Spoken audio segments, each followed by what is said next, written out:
সাসপেন্সের কথা আসলে সবার প্রথমে কোন মুভির নাম আসে বলুন তো? আপনারা অনেকে হয়তো বলবেন শার্লক হোমসের মুভির কথা, অথবা আমরা হিন্দি মুভি দৃশ্যমের কথাও বলতে পারি। তবে ট্রাস্ট মি, আজকের মুভিটা এই সকল মুভিগুলোর থেকে কোনো অংশে কম না। মুভিটা দেখলে মনে হবে সব যেন একদম নর্মাল চলছে, অন্যান্য মুভি যেমন চলে ঠিক সেরকম, যেন সব বুঝতে পারছি অথবা আমরা সব বুঝে গেছি এমন ফিল আসবে। কিন্তু গাইস, এমনটা মোটেও হবে না। হ্যালো গাইস, আমি ফারহা। আজকের মুভিটার নাম হচ্ছে অদৃশ্যম, আর এই মুভিটা সুপার সুপার সাসপেন্সে ভরা। এমন একটা মেয়েকে খোঁজা হয় যাকে খুঁজতে গিয়ে জানা যায় মেয়েটার অস্তিত্ব এই দুনিয়াতে নেই। দুর্দান্ত প্রতিশোধের একটা মুভি। তবে এখানে থাকা রহস্যগুলো জেনে আপনার মাথা ঘুরতে শুরু করবে। এই মুভির যে মাস্টার মাইন্ড, তার সবগুলো প্ল্যানিং ছিল অন্য লেভেলের। তাহলে চলুন আগে আমরা মুভিটা দেখি, তারপর না হয় বাকি কথা বলবো। মুভির শুরুতেই এই মেয়েটাকে দেখানো হয়। মেয়েটা অনেক বেশি কান্না করছে, এমন মনে হচ্ছিল কিছু একটা হয়েছে তার। ঠিক সেই সময় একটা গাড়ি মেয়েটার সামনে এসে দাঁড়ায়। তারপর ওখানে কি হয় আর দেখানো হয় না। পরের সিনে এদের দুজনকে দেখানো হয়। এখানের আলোচনাগুলো অত বেশি গুরুত্বপূর্ণ না, তবে আমি শুধু ওদের পরিচয়টা দিয়ে দিই। এই মানুষটা হচ্ছে একজন ফিল্ম ডিরেক্টর, আর এই মানুষটা হচ্ছে একজন বিখ্যাত অভিনেতা। ওনার নাম হচ্ছে গুরুপ্রসাদ। এখানে মূলত ওদের একটা মুভি সম্পর্কে কথা হয়। রাতে গুরুপ্রসাদ তার ঘরে বসে টিভি দেখছিল, আর ঠিক সেই সময় কেউ একজন খুবই রহস্যজনক ভাবে তাকে গুলি করে মেরে ফেলে। এখানে ওনাকে কেন মারা হলো? কিছুক্ষণ আগে দেখানো মেয়েটা, সে আসলে কে? ওদের দুজনের মধ্যে কি কোনো যোগসূত্র রয়েছে নাকি অন্য কিছু? তারপরে সিনে আমরা দেখি একটা গাড়ির ভয়ানক অ্যাক্সিডেন্ট হচ্ছে। পরক্ষণে এই মানুষটা ঘুম থেকে লাফিয়ে ওঠে। আসলে সে একজন পুলিশ অফিসার, আর তার নাম হচ্ছে নন্দা। আমরা তাকে আমাদের একজন লিড ক্যারেক্টারও বলতে পারি। রিসেন্টলি তার একটা ভয়ানক অ্যাক্সিডেন্ট হয়েছে, আর এই অ্যাক্সিডেন্টে তার ওয়াইফ মারা যায়, যার জন্য এই অ্যাক্সিডেন্টটা তার জীবনে একটা নাইটমেয়ার হয়ে রয়ে গেছে। আর ঠিক সেই সময় তার ফোনে একটা কল আসে। কল দেখে নন্দা অনেক বেশি অবাক হয়, কারণ রাত তখন 2টা। নন্দা অনেক দ্বিধার সাথে কলটা রিসিভ করে। আমরা জানতে পারি অন্য পাশের লোকটা হচ্ছে পুরুষোত্তম। সে হচ্ছে নন্দার সিনিয়র অফিসার। পুরুষোত্তম নন্দার কাছে সাহায্য চায়। নন্দার কাজ হলো একটা মেয়েকে খুঁজে বের করা। মেয়েটা কে, কোত্থেকে এসেছে, এই সব কিছু তিনি বলতে পারছেন না, কিন্তু নন্দাকে সেই মেয়েটাকে খুঁজে বের করতে হবে। আর হ্যাঁ, তিনি এটাও বলে যে এই ব্যাপারটা যেন অন্য সবার কাছ থেকে লুকিয়ে রাখে, আর তিনি এই মেয়েটা সম্পর্কে সকল ইনফরমেশন রাজকুমার নামে একটা মানুষকে দিয়ে পাঠিয়ে দেবে। তাকে নন্দা বিশ্বাস করতে পারে। সিন শিফট হয় পরের দিন। এই দুজন পলিটিশিয়ানকে দেখানো হয়। আমি আগে থেকে বলে দিচ্ছি, ওরা কিন্তু অত বেশি দরকারি কোনো ক্যারেক্টার না। তখনই আবার এই পলিটিশিয়ানদের একজন লোককে দেখানো হয়, আর এই মানুষটার নাম হচ্ছে সেতু। কি ভাবছেন? ওকে দেখে একটা গুন্ডা গুন্ডা ভাইব আসছে, তাই না? সেতু যে আছে, সে সারাদিনই পূজা অর্চনা করতে অনেক বেশি পছন্দ করে, তবে তাকে সবাই অনেক বেশি ভয় পায়। অন্যদিকে রাজকুমারকে দেখানো হয়, সে ওই মেয়েটার ফাইল নিয়ে পুলিশ স্টেশনে আসে নন্দার সাথে দেখা করার জন্য। আর এদিকে আমরা দেখি সেতুর হাতেও একটা ফাইল। সে ফাইলটাকে নিয়ে পলিটিশিয়ান মানুষটার অফিসে এসেছে। তারপর সেতু ওখানে থাকা পলিটিশিয়ানদের হাতে ফাইলটাকে তুলে দেয়, আর একই সময় রাজকুমারও তার হাতের ফাইলটা নন্দার হাতে তুলে দেয়। আর অন্যদিকে সেতু একটা মিসিং মেয়ে সম্পর্কে বলছে, আবার তার কেসের সাথেও পুরুষোত্তম জড়িত আছে। এমন মনে হচ্ছিল ওরা যেন একই মেয়েকে খোঁজার জন্য চেষ্টা করছে। তবে হ্যাঁ, আমরা সেতুর কাছ থেকে জানতে পারি এই মেয়েটা পুরুষোত্তমের সকল বিজনেস, শেয়ার সবকিছু সে কন্ট্রোল করে। তার মানে কি, আমরা মুভি শুরুতে যাকে দেখেছি তার কথা বলা হচ্ছে। পুরুষোত্তম হয়তো কোনোভাবে তাকে তার সকল সম্পত্তির মালিক বানিয়ে দিয়েছে। এই মেয়েটার মিসিং হওয়াতে পুরুষোত্তম অনেক বেশি চিন্তায় পড়ে গেছে। এদিকে নন্দা বলে যে এই কেসটা যতক্ষণ পর্যন্ত শেষ না হবে ততক্ষণ পর্যন্ত ওরা অন্য কোনো কাজে কাজ করবে না। আর অন্যদিকে সেতুরও সেম কথা। যদি কেউ তার রাস্তায় আসে তাহলে সে তাকে কোনোভাবেই ছেড়ে দেবে না। বুঝতে পারছেন? সেতু ইনডাইরেক্টলি পলিটিশিয়ানকে থ্রেট দিচ্ছে। তারপর নন্দার টিম পুরো দমে কাজে লেগে যায়। ওই মিসিং মেয়েটার নাম হচ্ছে কার্তিকা। ওরা কার্তিকার ছবি নিয়ে সবাইকে জিজ্ঞেস করতে শুরু করে এই মেয়েটাকে কেউ চেনে কিনা। বাট ওখানে থাকা কেউই ওই মেয়েটাকে চেনে না। এটা ওদের কাছে একটু অদ্ভুত মনে হয়। যেখানে এই মেয়েটা থাকতো সেখানে ওকে কেউ চেনে না, এটা কিভাবে সম্ভব? তারপর ওরা সবাই চলে যায় সে বাড়িতে যেখানে ওই মেয়েটা থাকতো, কিন্তু সে বাড়িতে যারা আছে তারা কেউই তাদের সাথে কোঅপারেট করতে চায় না। কারণটা হলো ওরা সবাই অনেক বেশি বিরক্ত হয়ে আছে। সবাই শুধু ওই মেয়েটাকে মেয়েটাকে খুঁজতে আসে। এখন কথা হলো সবাই কেন কার্তিকাকেই খুঁজতে আসে? এমন মনে হচ্ছে বড় কোনো রহস্য রয়েছে। ওরা সবাই চলে আসছিল, তখনই দুটো ছেলে নন্দার হাতের ফোনটাকে চুরি করে নেয়। রাজকুমার চোরগুলোকে ধরার জন্য একটা গাড়ি দিয়ে ওদেরকে ফলো করতে শুরু করে। নন্দা ভাবে হয়তো রাজকুমার ওদেরকে ধরে ফেলবে, কিন্তু সেই সময় রাজকুমার ওই চোরদেরকে ফলো করা বাদ দিয়ে গাড়ির যে লোকেশন সেটাই চেঞ্জ করে দেয়, যা থেকে বাকি সবাই অনেকটা অবাক হয়। পরের সিনে আমরা দেখি রাজকুমার জলদি করে তার বাড়িতে এসেছে। বাড়িতে আসার পর সে দেখতে পায় তার ওয়াইফ মাটিতে পড়ে আছে। তার ওয়াইফের নাম হচ্ছে পবিত্রা।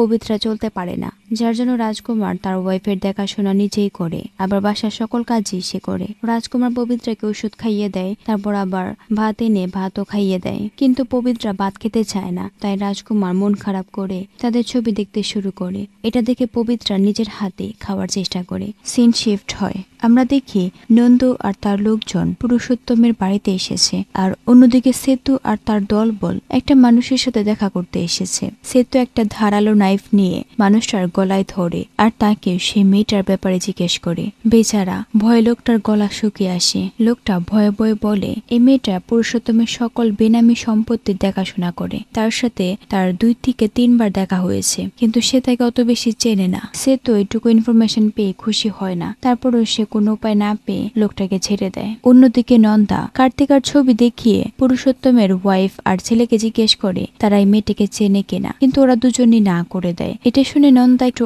অবাক হয়, কারণ এই মেয়েটা পুরুষোত্তমের সাথে কোনো রকম সম্পর্ক ছাড়াই তার সকল সম্পত্তির মালিক কিভাবে হয়। লাস্টে সে কোনো ক্লু না পেয়ে ওখান থেকে চলে আসে। নন্দার টিমের লোকজন কার্তিকা যেখানে থাকতো সেখানে সবাইকে জিজ্ঞাসাবাদ শুরু করে, বাট ওরা কেউই কার্তিকা সম্পর্কে কোনো ইনফরমেশন দিতে পারে না। এমন মনে হচ্ছিল যেন এই মেয়েটা একদম অদৃশ্য কোনো মানুষ, যাকে খুঁজে বের করা ওদের জন্য এখন অনেক বড় একটা চ্যালেঞ্জ হয়ে পড়েছে। সত্যি বলতে এই মেয়েটা কে, আর পুরুষোত্তমের সাথে তার সম্পর্কটা আসলে কি? আমার মনে হয় এই সব কিছুর পেছনে বড় কোনো রহস্য লুকিয়ে আছে। তারপরে সিনে সেতুর যে লোকজন আছে ওরা একটা মানুষের সাথে দেখা করতে আসে, তবে সেই মানুষটা একদমই সুবিধার ছিল না। মানে কেন সুবিধার ছিল না এটা আপনারাই দেখুন। সে মানুষটা ওদের সাথে কম্প্রোমাইজ না করলে ওরা সেখান থেকে চলে যায়। অন্যদিকে শালিনী নন্দাকে জানায় কার্তিকা যে সিমটা ইউজ করত সেই সিমের সকল ইনফরমেশন, গভর্নমেন্ট ইনফরমেশন, আবার সোশ্যাল মিডিয়ার যে ইনফরমেশন, সেই সব কিছু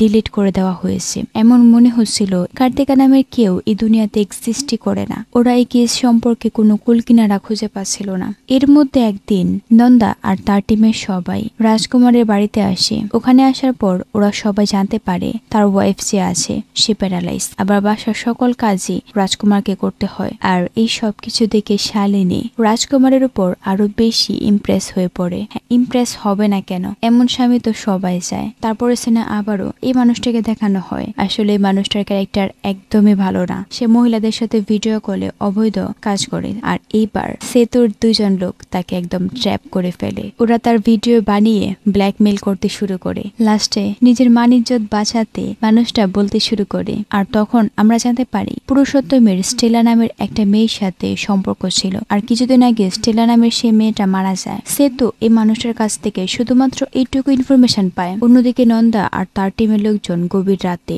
সে বাড়িতে আসে যে বাড়িতে আগে কার্তিকা থাকতো। ওরা পুরো বাড়ি খোঁজাখুঁজি করেও একটা জায়গার মধ্যে নাম দেখতে পায়। কিছুক্ষণের মধ্যেই সে বাড়ির লোকজন আবারও ফিরে আসে। ওরা এই নমুনাকে এখানে রেখে বাকি সবাইকে অন্য রুমে নিয়ে যায়। ওরা দুজন অনেকক্ষণই মুখোমুখি বসে থাকে। এই নমুনা আবার মনে মনে ভাবতে শুরু করে এবার সে ধরা খেয়ে গেছে, কারণ এই মানুষটাকে দেখে মনে হচ্ছে সে একজন পুলিশ অফিসার। এভাবে কতক্ষণ নীরবতা পালন করার পর ওরা সেখান থেকে চলে যাচ্ছিল। তো এই নমুনা আবার বুঝতে পারছে না যে ওরা কিছু জিজ্ঞেস না করেই ওখান থেকে কেন চলে যাচ্ছে।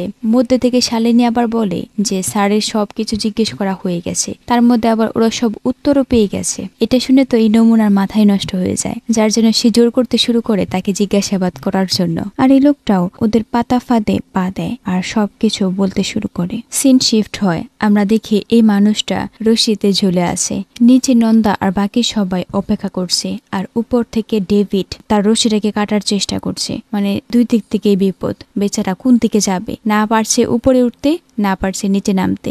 আসলে এই মানুষটা হচ্ছে কার্তিকার বাড়ির মালিক। আর এখানে আমরা জানতে পারি কার্তিকা প্রেগনেন্ট ছিল, যেটা অনেকটা শকিং করা নিউজ। অনেক পাপড় বেলার পর ওরা এই মানুষটার কাছ থেকে একটা নার্সের ব্যাপারে জানতে পারে, তবে সে মেয়েটা মানে কার্তিকার হাজবেন্ডের ব্যাপারে কিছু জানতে পারে না। অন্যদিকে সেতুর লোকজন স্টেলার বাড়িতে আসে, বাট সেখানে কেউ ছিল না। তবে তারা একটা মানুষকে দেখতে পায়, মানে স্টেলার প্রতিবেশী আর কি, সে একজন ইউটিউবার। এখানে আরো একটা শকিং করার মতো নিউজ রিভিল হয়, সেটা হলো স্টেলার নামের মেয়েটা পুরুষোত্তমের মেয়ে হয়। অন্যদিকে নন্দা আর বাকি সবাই এই কেসটার ব্যাপারে কোনো প্রকার ক্লু খুঁজে পাচ্ছিল না। তখনই আবার নন্দা জানতে পারে কার্তিকাও পুরুষোত্তমের মেয়ে হয়, স্টেলা পুরুষোত্তমের মেয়ে, আবার কার্তিকাও পুরুষোত্তমের মেয়ে। মানে সবকিছু কেমন যেন এলোমেলো হয়ে যাচ্ছে। আর তখনই রাজকুমার বলে গাড়ি থামানোর জন্য। তার ওয়াইফ যে আছে সে অনেক বেশি অসুস্থ হয়ে পড়েছে, এখন তাকে যেভাবেই হোক না কেন বাড়িতে যেতে হবে। কিন্তু নন্দা গাড়ি থামাতে চায় না, কারণ তারা একটা ইম্পর্টেন্ট কাজে যাচ্ছে। কিন্তু রাজকুমার তো এখানে থাকবে না, তাই সে গাড়ি থামানোর চেষ্টা করে। রাজকুমার কোন রকমে গাড়ি থামিয়ে সেখান থেকে দৌড়ে পালিয়ে যায়। ওদের এই দস্তাদস্তিতে নন্দার হাতে একটা স্ক্র্যাচও লেগেছে। এদিকে সেতু আর তার যে লোকজন আছে তারা স্টেলার ইনফরমেশন নিয়ে সেখান থেকে চলে যাচ্ছিল। তখন এই ইউটিউবার এসে ওদেরকে বলে যদি ওরা ওর চ্যানেলকে সাবস্ক্রাইব করে তাহলে স্টেলার ব্যাপারে আরো ইনফরমেশন দেবে। এটা শুনে তো সেতু পুরোই খুশি হয়ে যায়, মানে সোনায় সোহাগা। তারপর ওরা এই ইউটিউবারের খাতিরদারি করতে শুরু করে। সেতু চলে যায় তার মেয়ের সাথে দেখা করার জন্য। পুরো মুভিতে সেতুর মেয়ের কথা একটু পরপর উল্লেখ করা হয়। তারপরে সিনে আমরা দেখি রাজকুমার তার বাড়িতে চলে এসেছে। অনেক খোঁজাখুঁজি করার পর রাজকুমার তার ওয়াইফকে খুঁজে পেয়ে যায়। তবে সে দেখতে পায় পবিত্রা আঘাত পেয়েছে। তারপর আর কি সে তার সেবা করতে লেগে যায়। অন্যদিকে নন্দার টিমের লোকজন কার্তিকার ব্যাপারে সব হাসপাতালে খোঁজাখুঁজি করতে শুরু করে। অনেক খোঁজাখুঁজি করার পর ওরা একটা ক্লু পায়। সেই ক্লুটা হলো ডক্টর চন্দ্রিকা। শালিনী নন্দাকে ফোন দিয়ে জানায় তারা ডক্টর চন্দ্রিকার ব্যাপারে জানতে পেরেছে। তখন আবার নন্দা বলে সে না বলা পর্যন্ত তারা যেন কোনো প্রকার স্টেপ না নেয়। তারপর আবার শালিনী এই ব্যাপারে রাজকুমারকে ফোন দিয়ে জানায়, কিন্তু রাজকুমার অসুস্থ পবিত্রাকে রেখে আসতে চাইছিল না। তার অনেকক্ষণ পর ওরা সবাই মিলে ডক্টর চন্দ্রিকার ফার্ম হাউসে আসে, কিন্তু ওরা দেখতে পায় দরজা আগে থেকেই খোলা। ওরা পুরো বাড়ি চেক করে ডক্টর চন্দ্রিকাকে এই অবস্থায় খুঁজে পায়। তারপর ওরা চারপাশ খুঁজতে শুরু করে। একসময় রাজকুমার সেখান থেকে একটা ক্লু খুঁজে পায়, তবে সেই ক্লুটা দেখে শালিনী অনেক বেশি অবাক হয়ে যায়, কারণ সেই জিনিসটা নন্দার ছিল।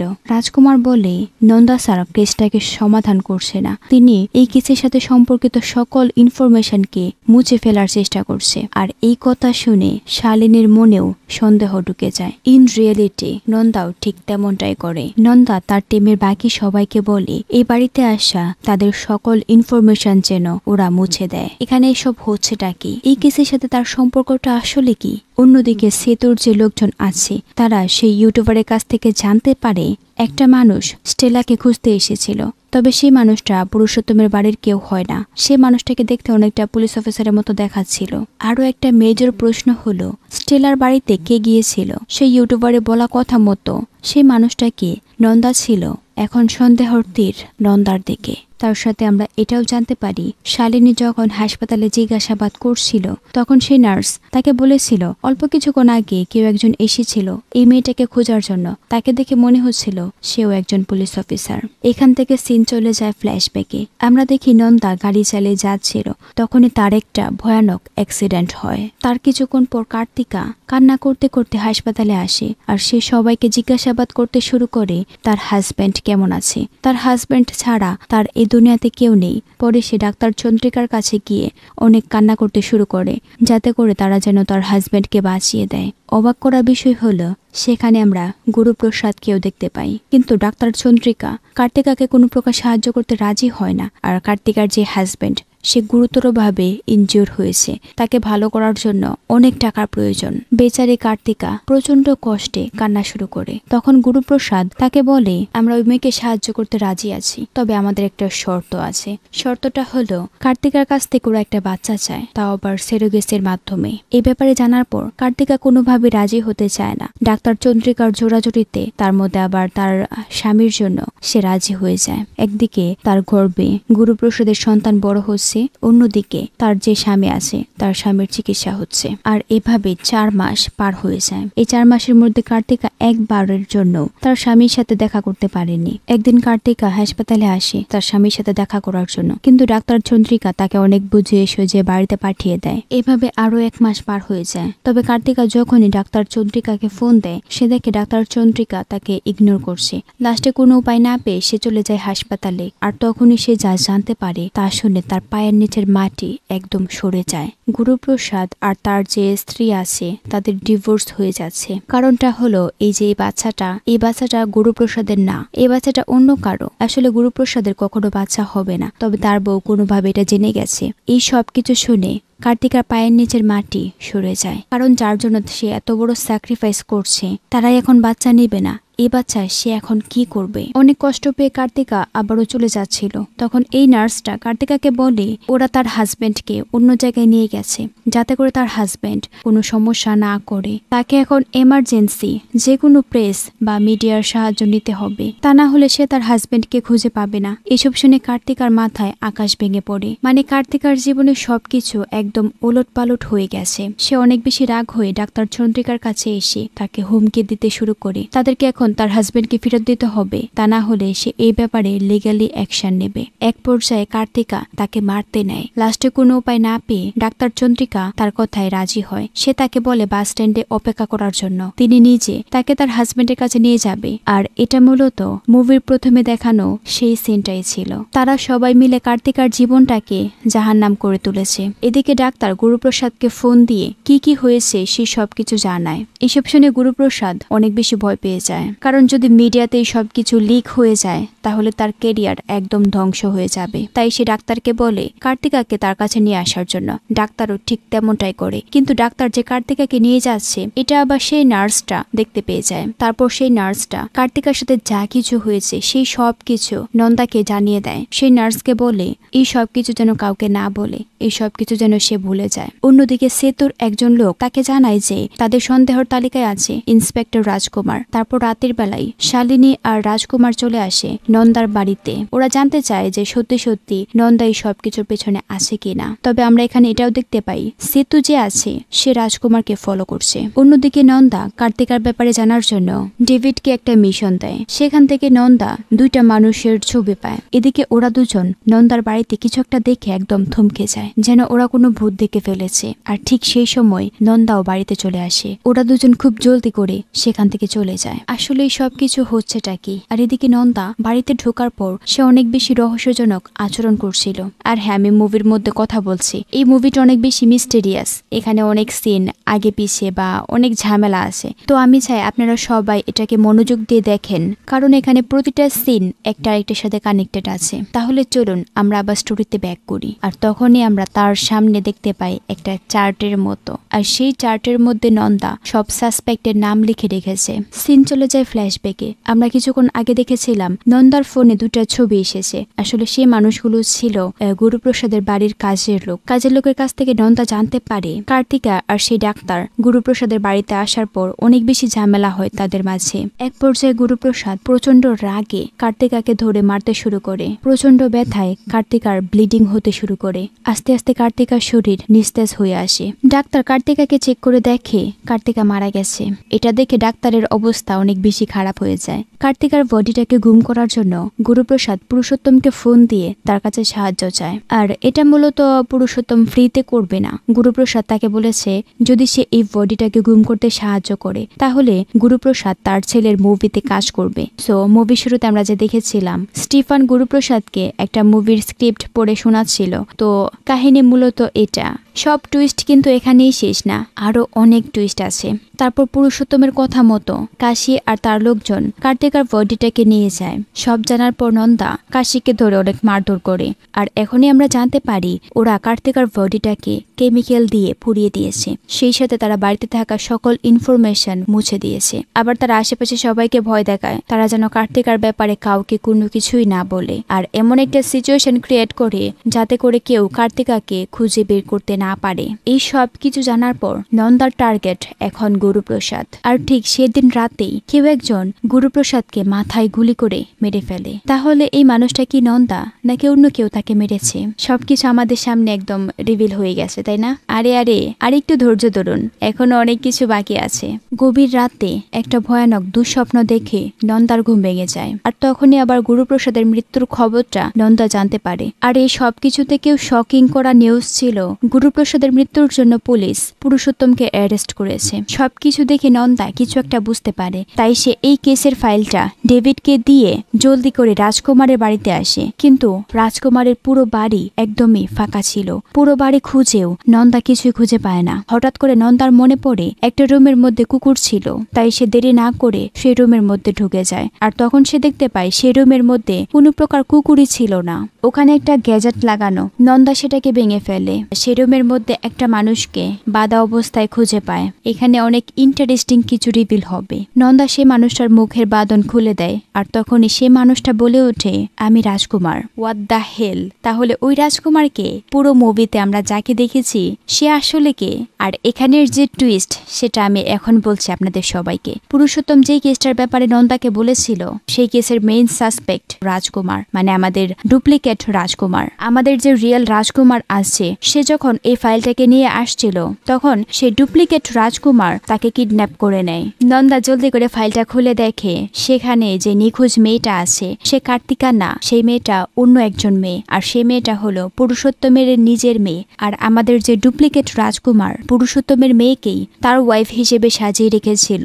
এখানে আর কিছু বলা নাই, মেইন গেমটা আমাদের এই ডুপ্লিকেট রাজকুমার খেলে দিয়েছে। নন্দা এই সবকিছু দেখে অনেক বেশি রেগে যায়। আর সে রাজকুমারের বাড়ি থেকে বের হয়ে রাজকুমারকে ফোন দেয়, বাট তার ফোন বন্ধ ছিল। তার সাথে সেটাও দেখতে পায় রাজকুমারের বাড়ির সামনে যে গাড়িটা ছিল সেই গাড়িটাও সেখানে নেই। নন্দা এটা ভালো করেই বুঝে গেছে রাজকুমার মানে ডুপ্লিকেট রাজকুমার সে গাড়ি করেই এখান থেকে পালিয়ে গেছে। তার সাথে আমরা এটাও জানতে পারি সেতুর কাছে যে কেসটা এসেছে সেই কেসটাও পুরুষোত্তমের মেয়ের কেস, মানে ওদের দুজনকেই এই কেসটা সমাধান করার জন্য টাস্ক দেওয়া হয়েছে। কিন্তু আমাদের যে ডুপ্লিকেট রাজকুমার আছে সে এই সব কিছুকে মিক্স ম্যাক্স করে দিয়েছে। একদিকে নন্দা, অন্যদিকে সেতু। এখানে মূলত ইঁদুর বিড়ালের খেলা হচ্ছে। এতক্ষণ পর্যন্ত আমরা জানতে পেরেছি কে সব থেকে বেশি মাস্টার গেম খেলেছে। তবে ওদের সবার থেকে বেশি মাস্টার গেম খেলেছে আমাদের ডুপ্লিকেট রাজকুমার। তবে এখন কথা হলো সেই সব কিছু কেন করেছে? তাহলে চলুন আমরা সেটাও জেনে আসি। নন্দার মতো রাজকুমারেরও একটা বড়সড় অ্যাক্সিডেন্ট হয়। মনে আছে আমরা দেখেছিলাম কার্তিকা কান্না করতে করতে হাসপাতালে এসেছে। আসলে সে মূলত আমাদের ডুপ্লিকেট রাজকুমারের ওয়াইফ হয়। আর তারপর কার্তিকার সাথে কি কি হয়েছে সেই সব কিছু আমরা জানি। একদিকে কার্তিকা তার স্বামীকে বাঁচানোর জন্য লড়াই করে যাচ্ছে, অন্যদিকে রাজকুমারকে গুরুপ্রসাদ একটা মেন্টাল অ্যাসাইলামে ভর্তি করে দিয়েছে। সেখানে তার উপর অনেক বেশি টর্চার করা হতো। কার্তিকা মারা যাওয়ার পর তারা চাইছিল রাজকুমারকেও মেরে ফেলার জন্য, কিন্তু রাজকুমার সেখান থেকে কোনো রকমে পালিয়ে আসে। ওখান থেকে আসার পর রাজকুমার কার্তিকাকে অনেক খোঁজাখুঁজি করে, কিন্তু সে কোনোভাবে কার্তিকার কোনো ইনফরমেশন খুঁজে পাচ্ছিল না। এর জন্য সে থানাতে একাধিক জিডি করে, তারপরে কোনো লাভই হয় না। একদিন রাজকুমার পুলিশ স্টেশনে বসেছিল, আর তখনই সেখানে কাশি আসে। রাজকুমারের হাতে কার্তিকার ছবি দেখতে পেয়ে কাশি আবার তার টিমের লোকজনকে এই ব্যাপারে বলে। এই সবকিছু আবার রাজকুমারও শুনে ফেলে। সে তাকে ধরার চেষ্টা করে, কিন্তু থানার যে পুলিশ অফিসাররা আছে তারা সবাই রাজকুমারকে ধরে ফেলে। রাজকুমার ওদের সবাইকে মেরে একদম আলু ভর্তা বানিয়ে দেয়। তারপরও সে কাশিকে ধরতে পারে না। তবে সে এখান থেকে ক্লু পেয়েছিল এই সবকিছুর পেছনে পুরুষোত্তম আছে। রাজকুমার পুরুষোত্তমের ব্যাপারে ইনফরমেশন গ্যাদার করতে শুরু করে, এমনকি সে পুরুষোত্তমের সাথে দেখা করারও চেষ্টা করে। রাজকুমার পুরুষোত্তমকে খোঁজার জন্য অনেক জায়গায় যায়। সেই সবগুলো জায়গায় যাওয়ার পর সে জানতে পারে ওরা গিয়ে দুজন মানুষ পুরুষোত্তমকে খোঁজার চেষ্টা করছে। রাজকুমার ওই দুজন মানুষকে ফলো করে, আর তখন তার নজর যায় ওই দুজন মানুষের পেছনে একটা লাল গাড়ি সবসময় থাকে। তারপর যখন সে এই গাড়িকে ফলো করে তখন সে জানতে পারে এই গাড়িটা হলো পুরুষোত্তমের মেয়ের গাড়ি। পুরুষোত্তমের মেয়েকে দেখে রাজকুমার একটা প্ল্যান বানিয়ে ফেলে আর সেই প্ল্যান মতো পুরুষোত্তমের মেয়েকে কিডন্যাপ করে নেয়। এরপর থেকে সে পবিত্রাকে বিভিন্ন ধরনের মেডিসিন দিয়ে অসুস্থ বানিয়ে রাখে আর রাজকুমারের প্ল্যান মতো পুরুষোত্তম রিয়েল রাজকুমারকে পবিত্রার ফাইল দিয়ে তাকে মিশনে পাঠায়। এই সুযোগটাই রাজকুমার কাজে লাগায়। সে রিয়েল রাজকুমারকে কিডন্যাপ করে নেয় আর সেই ফাইলের মধ্যে কার্তিকার ছবি বসিয়ে দেয়। তারপর ঠিক কি হয়েছে তা আমরা সবাই জানি। বিলিভ মি, আমি যখন এই মুভিটাকে প্রথম দেখেছিলাম তখন রাজকুমার আর তার ওয়াইফের প্রতি যে ভালোবাসা সেটা দেখে আমার মনে হয়েছিল আই উইশ আমারও এমন একটা হাজবেন্ড হতো।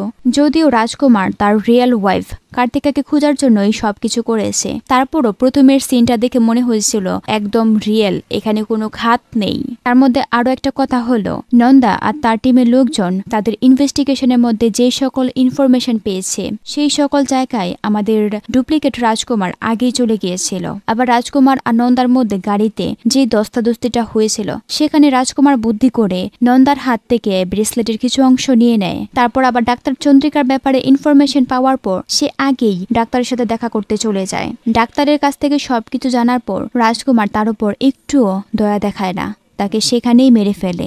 আবার সে গুরুপ্রসাদকেও হত্যা করেছে, তবে সেখানে সে পুরুষোত্তমকে ফাঁসিয়ে দিয়েছে। মুভির একদম লাস্টে নন্দা আর তার টিমের লোকজন গুরুপ্রসাদের বাড়িতে আসে, তবে সেখানে আমাদের ডুপ্লিকেট রাজকুমারও আসে। রাজকুমার তার কাজের জন্য ওদের সবার কাছে মাফ চায়, পরে সে ওদেরকে একটা কার্ড দিয়ে সেখান থেকে চলে যায়। আর এই কার্ডটা ছিল মূলত রাজকুমার মেন্টালি আনস্টেবল এটার একটা প্রমাণ। তবে নন্দা ভালো করেই জানে তারা রাজকুমারকে ধরতে পারবে না। ওদের নাকের ডগায় থেকে এই সব কিছু করে সে স্বাধীনভাবে চলে যাচ্ছে। সেখানে সেতুর এন্ট্রি হয়। তাকে দেখে মনে হয়েছিল যদিও একজন গ্যাংস্টার, তবে সে একজন সিবিআই অফিসার। মানে এখানে মুভির লাস্টেও একটা টুইস্ট রেখে গেল। আমরা শুরু থেকে ভেবে আসছি সে হয়তো একজন গ্যাংস্টার। লাস্টে রাজকুমার সেতুর হাত থেকেও পালিয়ে যায়। তবে এখন প্রশ্ন হলো পবিত্রা কোথায়? সেই সময় সেতুর মনে পড়ে যায় তার মেয়ের বলা একটা গল্পের কথা। সেই গল্পের মধ্যে বিড়াল ইঁদুরের বাচ্চাকে ইঁদুরের ঘরেই লুকিয়ে রেখেছিল, আর সেখানেও ঠিক তেমনটাই হয়। রাজকুমার পবিত্রাকে তারই একটা গাড়িতে লুকিয়ে রেখেছিল। সো এখানে আর কিছু বলার নাই। রাজকুমার তার ওয়াইফের সাথে হওয়া সকল অন্যায়ের প্রতিশোধ ঠিকই নিয়ে গেছে। সে ওই ডাক্তারকে মেরে ফেলেছে, আবার গুরুপ্রসাদকেও মেরে ফেলেছে। তার মধ্যে আবার সে পুরুষোত্তম তাকেও একটা মেজর কেসে ফাঁসিয়ে দিয়েছে। মুভির লাস্টে রাজকুমার চলে যায় সে মেন্টাল অ্যাসাইলামে।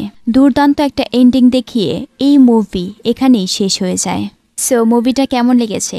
আমি অনেস্টলি বলতে পারি এই মুভিটা দেখে আপনারা কেউ হতাশ হননি। এরকম আরো সুন্দর সুন্দর মুভি দেখার জন্য অবশ্যই আমার চ্যানেলটাকে সাবস্ক্রাইব করতে ভুলবেন না। আশা করি আপনারা সবাই আমাকে কমেন্ট করে জানাবেন মুভিটা আপনাদের কাছে কেমন লেগেছে। আজকের জন্য এই পর্যন্তই, দেখা হবে অন্য কোনো ভিডিওতে। সে পর্যন্ত ভালো থাকুন। Thanks for watching. Love you so much guys.